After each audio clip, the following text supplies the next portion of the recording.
Hi people, it's me, Anja. My pronouns are she and her, and welcome back to my channel for a new recent reads video. The first book on this list is called The Pale Queen.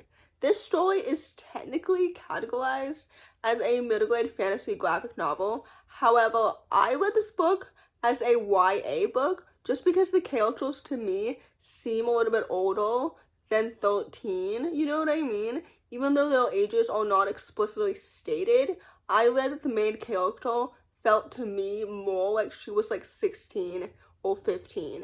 You know what I mean?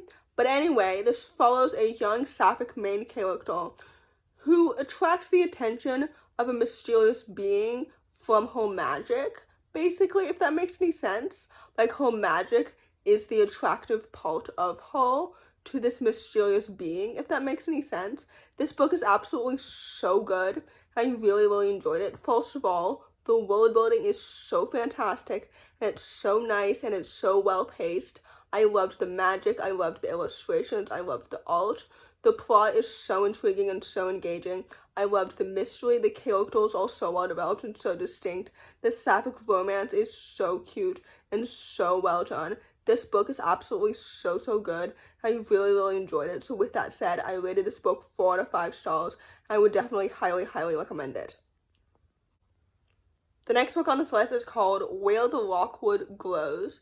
This story is a middle-grade science fiction dystopian following a young main character who goes on a journey after discovering a big secret that changes everything that she's ever known about the world that she's grown up in. And this book is absolutely so good. I really enjoyed it, and I rated it 4 out of 5 stars. Although I will say that I prefer Olivia's previous book that I read last week, or in my video 2 weeks ago, The Empty Place. But regardless, this book was really good, and I really enjoyed it. First of all, the world building made so much sense, and I really enjoyed it because it was so immersive and so well done. The plot is so engaging and so intriguing. The mystery was riveting, and I loved how layered it was. Like, the family dynamics were well done. I loved her relationship with her sister.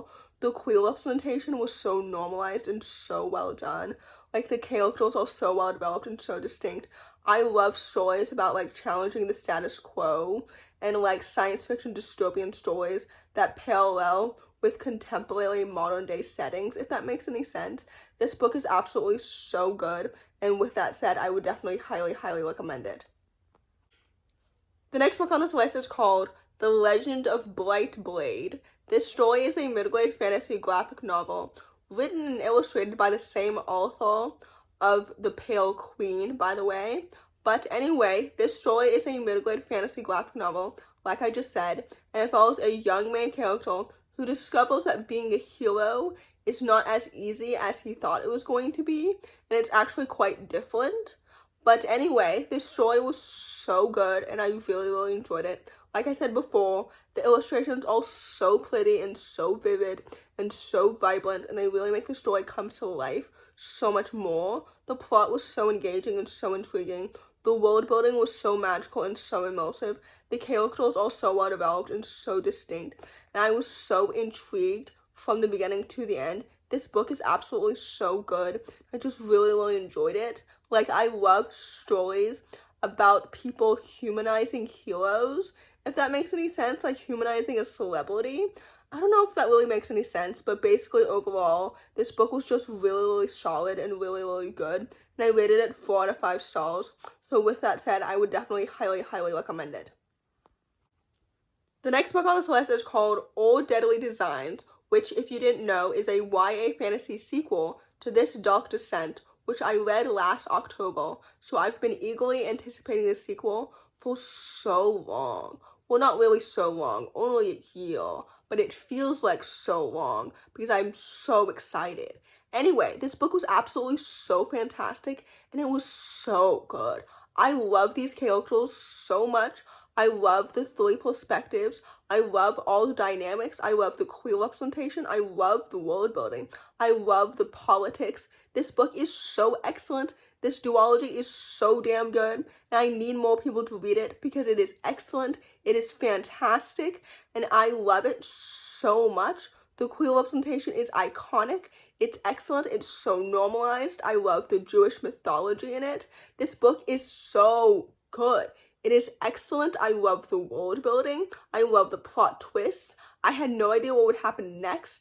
I love all the different characters. This author is so talented and she is so underrated. This book is absolutely so fantastic and it's so good. And like I said, it's so underrated and it deserves so much more hype.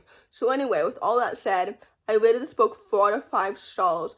It is such a good, solid sequel. I'm actually not sure if I prefer this book or the previous one, but either way, I would definitely highly, highly recommend it. The last book on this list, and certainly not the least, is called Mallory in Full Color. This story is a middle-aged contemporary following a young, queer main character who navigates questions of identity and friendship when her anonymous webcomic goes viral. This story is absolutely so fantastic and it's so good. And I'm so glad that I read it because I would gladly recommend this to my younger self who had no idea that she's a people pleaser until much later.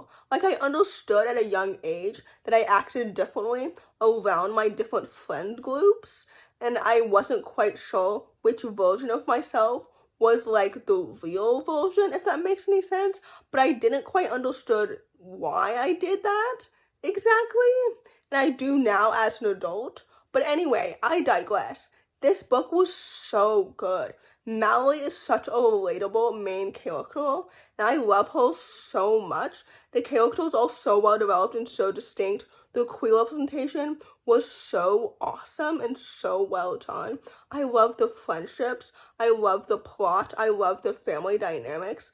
The characterization was so good and so well done. This book is so awesome. I just really, really enjoyed it so, so much. So anyway, with that said, I rated this book 4 out of 5 stars. I would highly, highly recommend it.